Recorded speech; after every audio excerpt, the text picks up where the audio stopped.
As we begin this morning, I want us to look again at what Jesus prophesied concerning the impact of demons returning to the public square. So if you would, Matthew chapter 12, we read, "When an unclean spirit goes out of a man, he goes through dry places, seeking rest and finds none. Then he says, 'I will return to my house from which I came.' And when he comes, he finds it empty, swept, and put in order.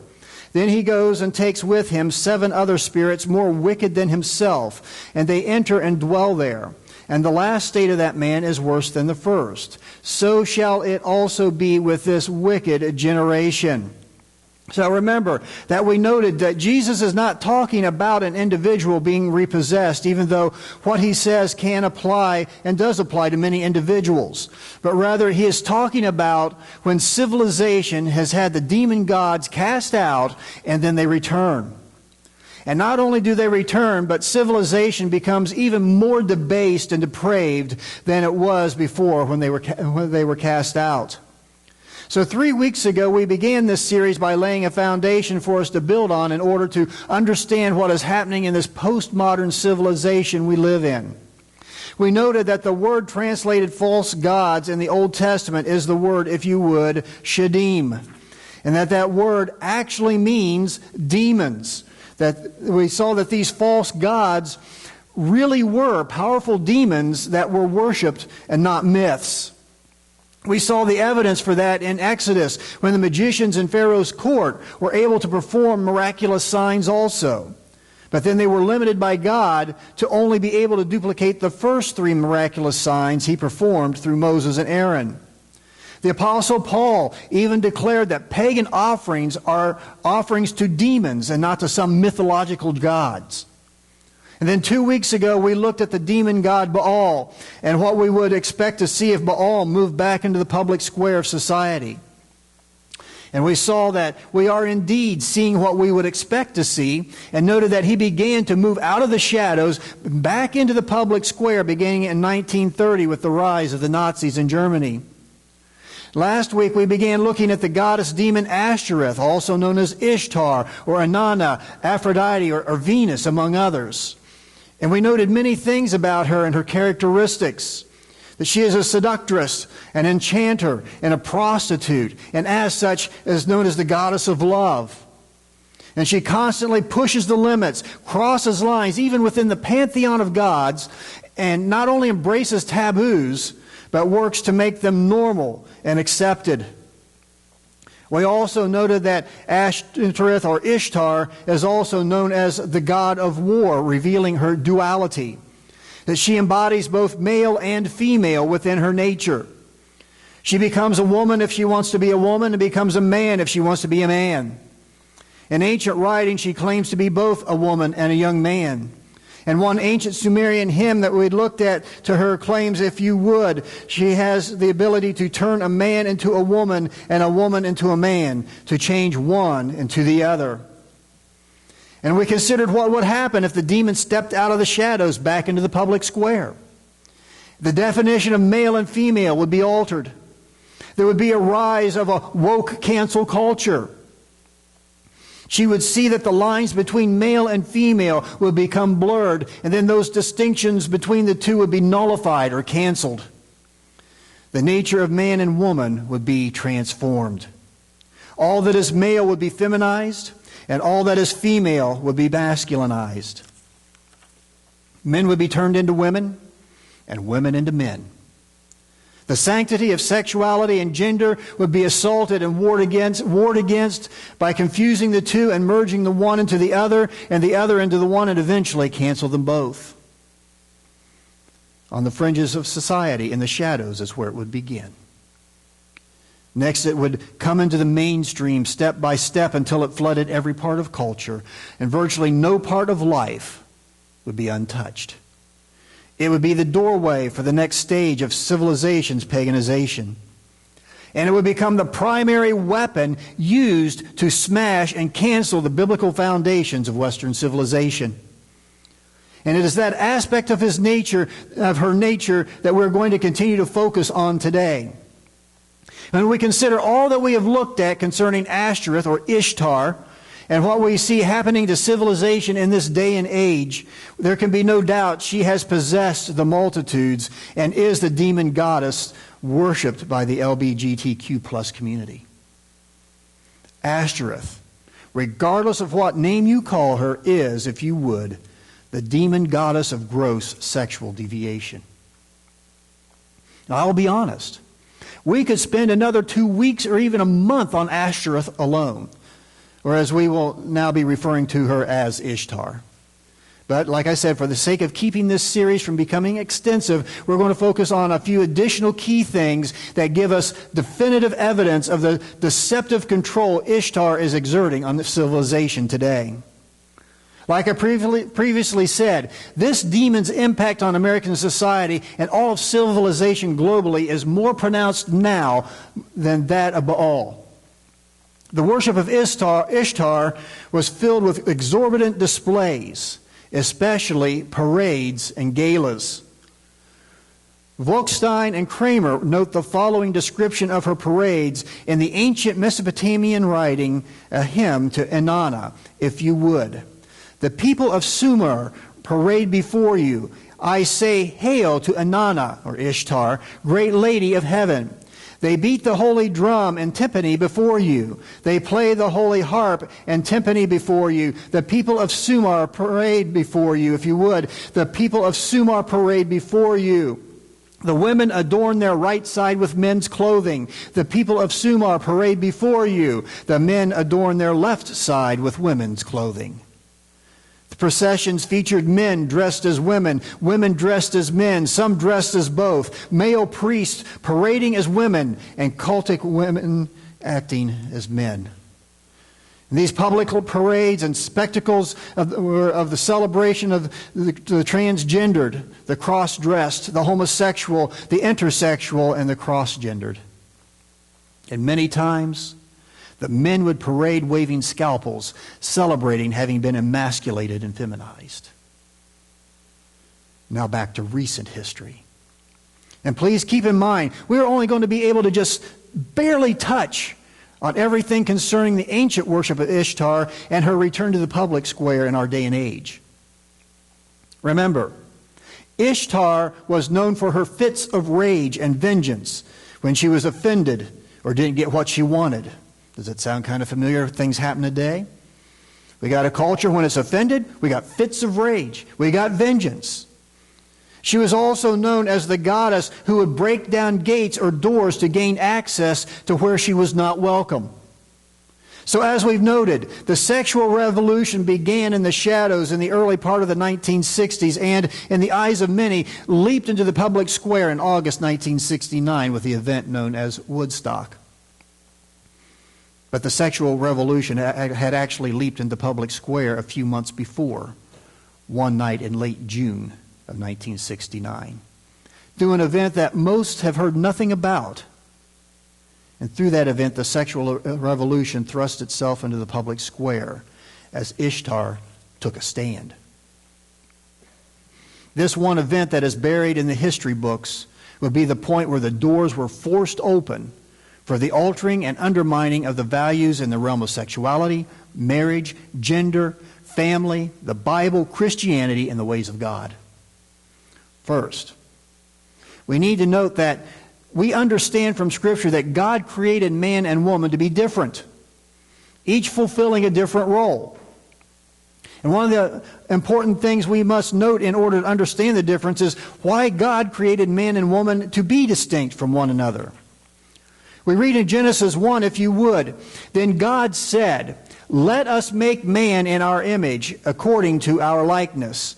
Let them have dominion over the fish of the sea, over the birds of the air, and over the cattle, over all the earth, and over every creeping thing that creeps on the earth. So God created man in his own image. In the image of God, he created him.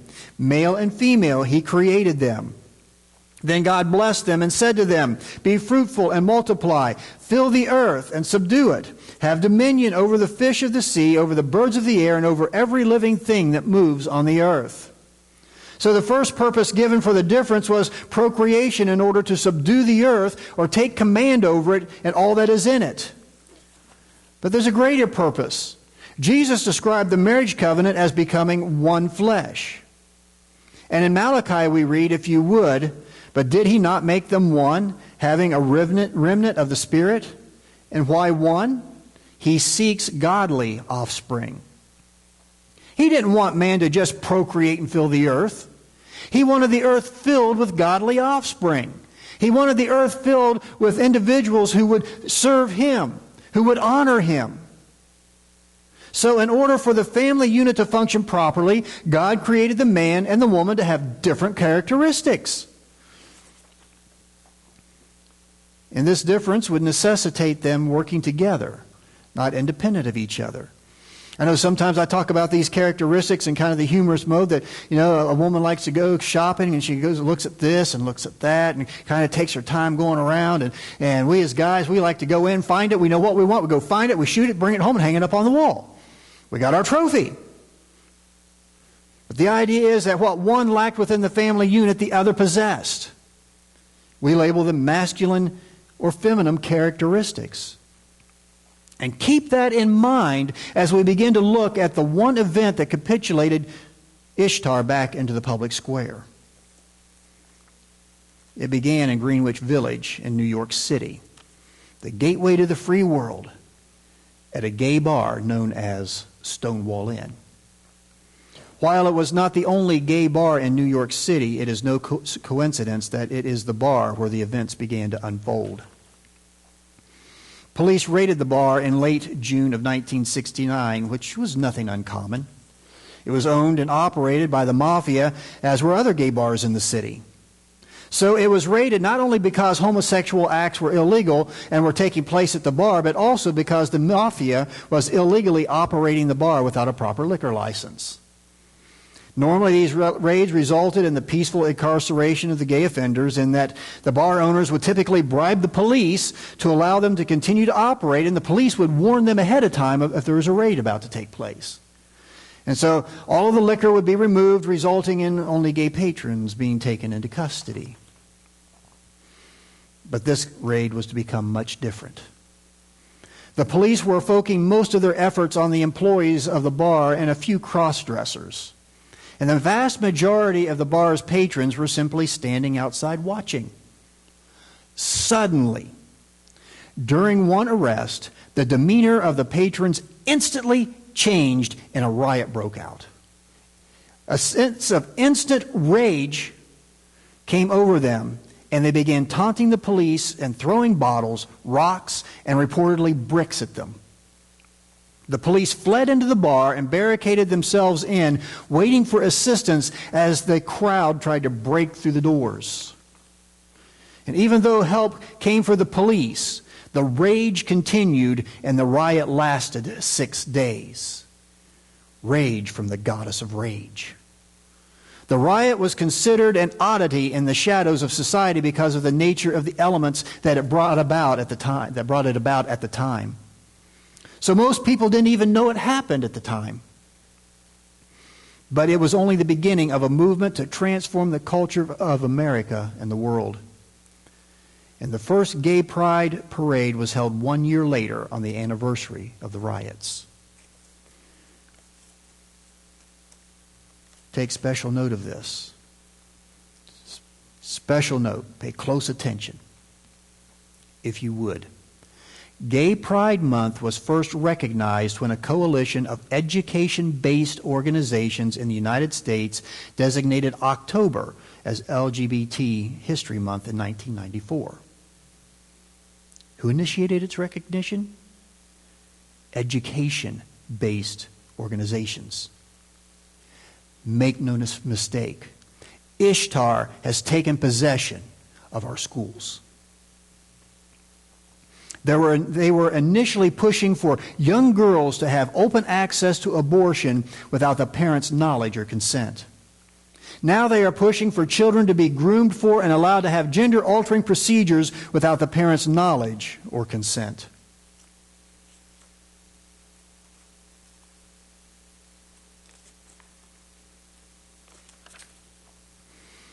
See, they know that if they can get the children, they can conquer the civilization.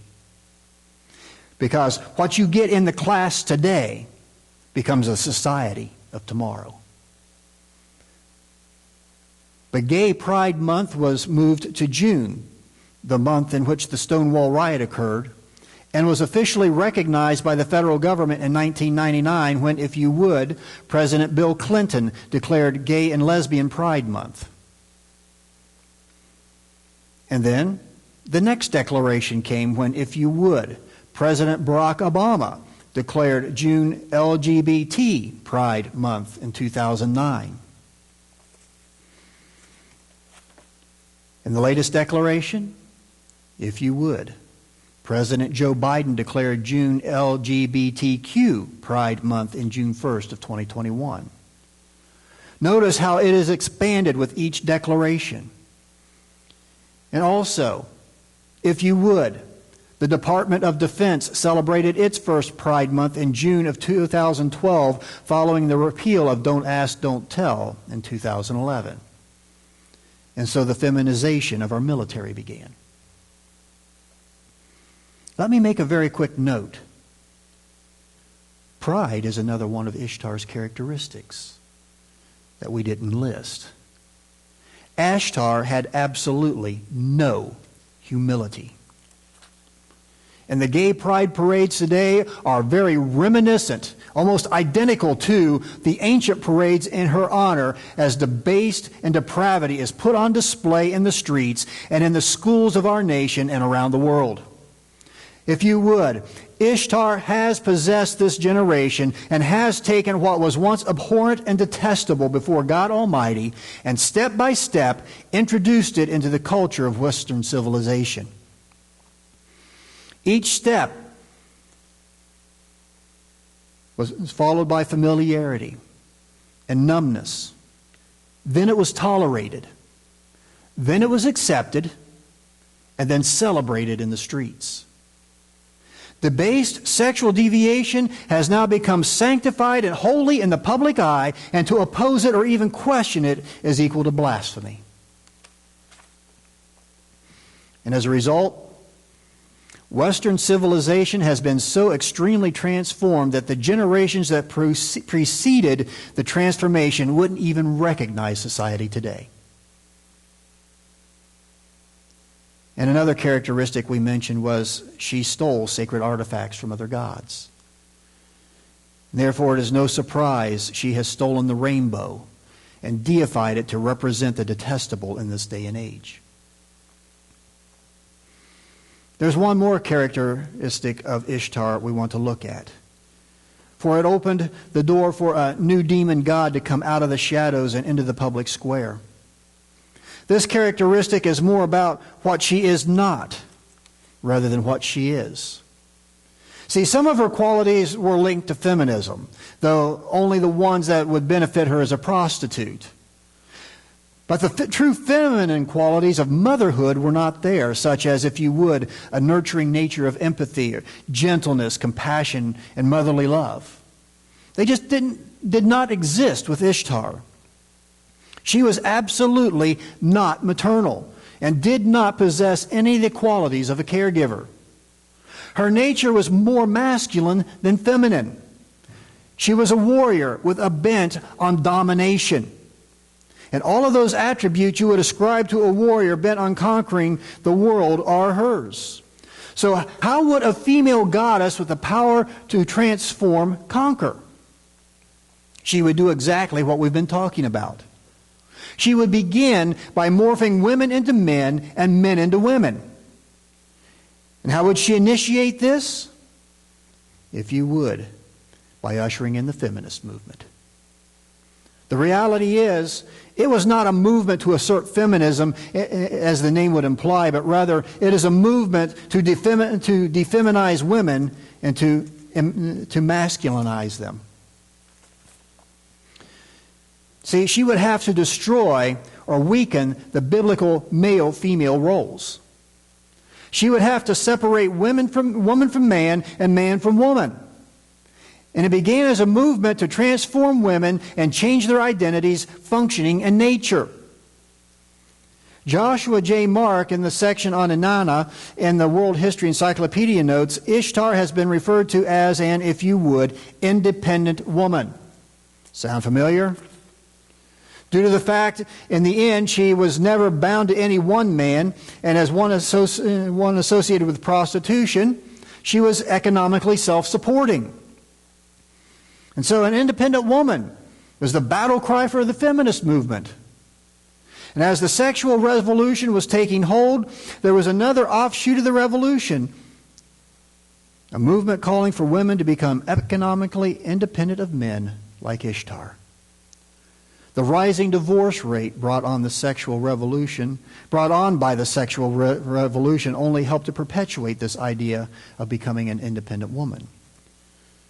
What began out of necessity for so many single mothers struggling after a divorce resulted in, if you would, women being told more and more to seek meaning and fulfillment in the workforce and not in marriage or motherhood or family.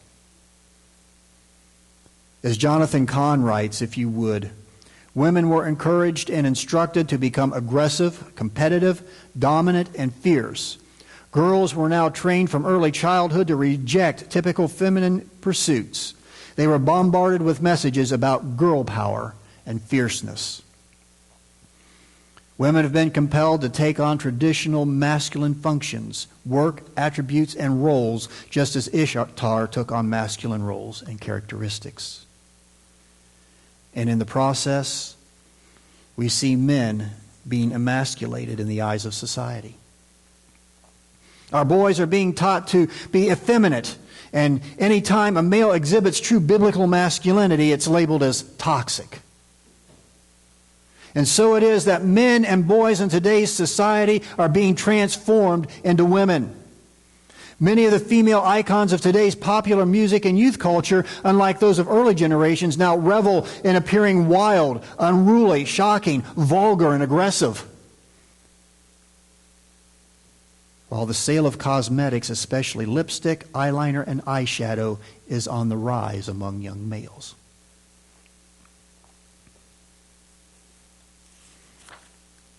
In today's culture, if you would, male traits possessed by women are to be celebrated and admired, and female traits possessed by a man are now to be applauded as a virtue. The Hittite hymn describes Ishtar as the one to grind away from men manliness. Yes. In order for feminism to succeed, there would have to be a war on legitimate masculinity. Men would have to be feminized.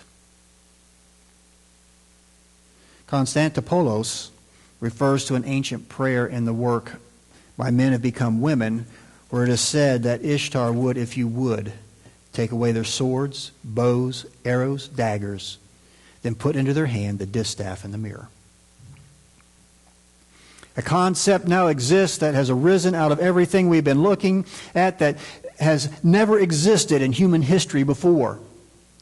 The metamorphosis of men and women has ushered in what is called, if you would, gender identity. According to society, it's now possible to divorce oneself from one's biological being. Biology doesn't matter anymore.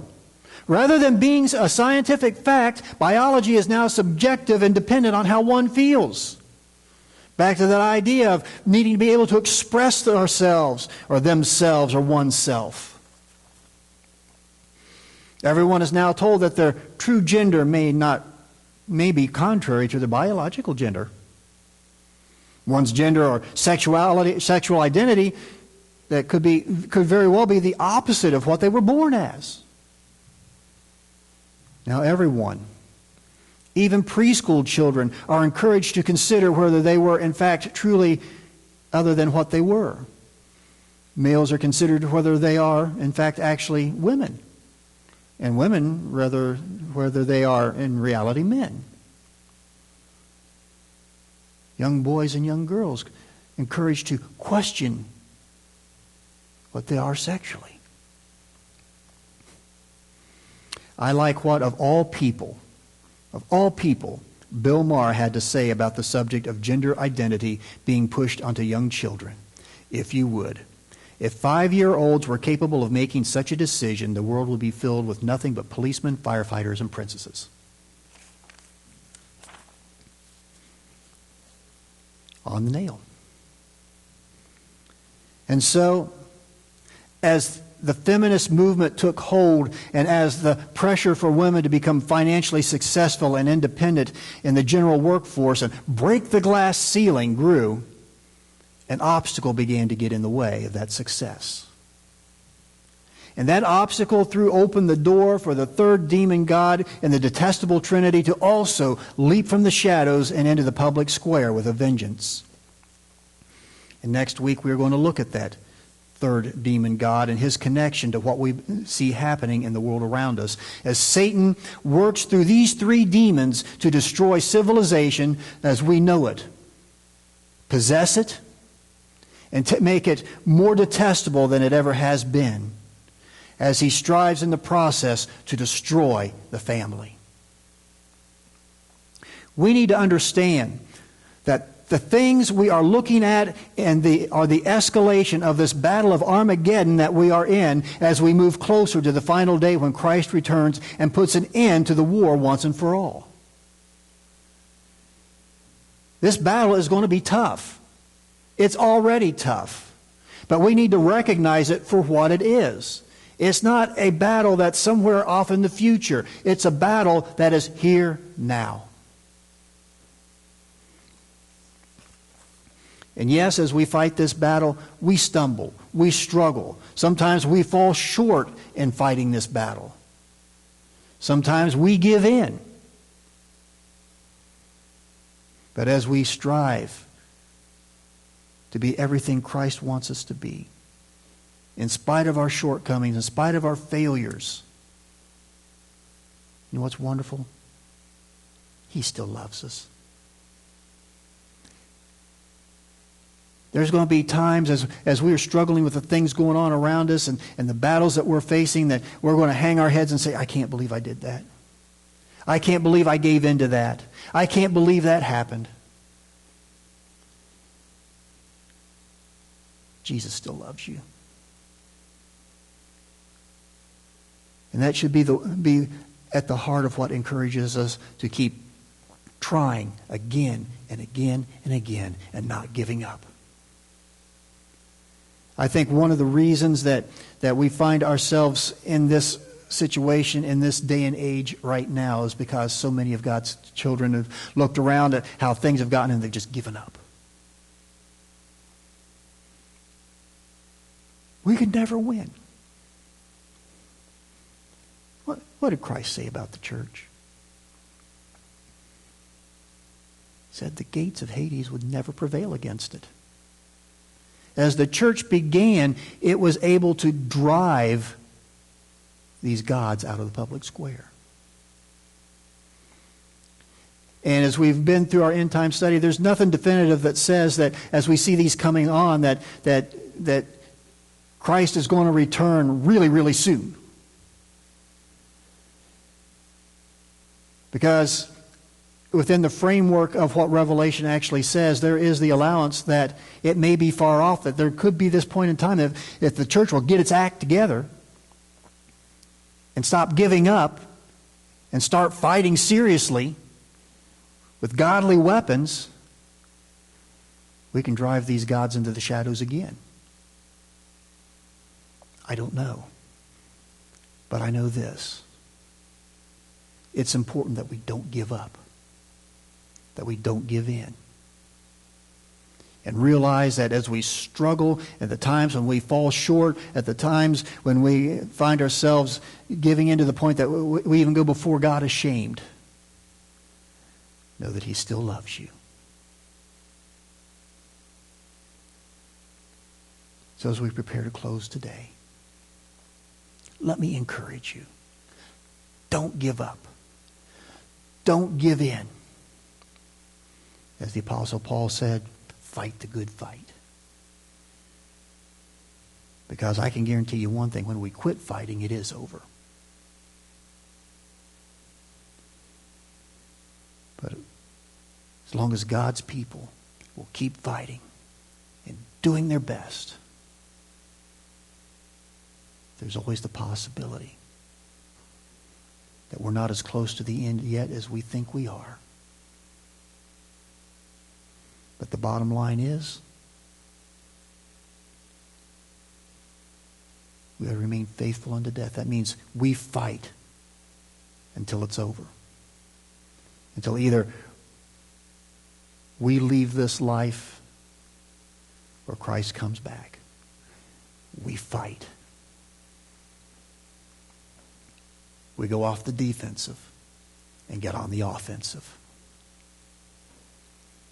Remembering, Jesus loves us. Do you need to change your strategy? Need to maybe become a little bit more into the attack mode than on the defense mode when it comes to the gospel?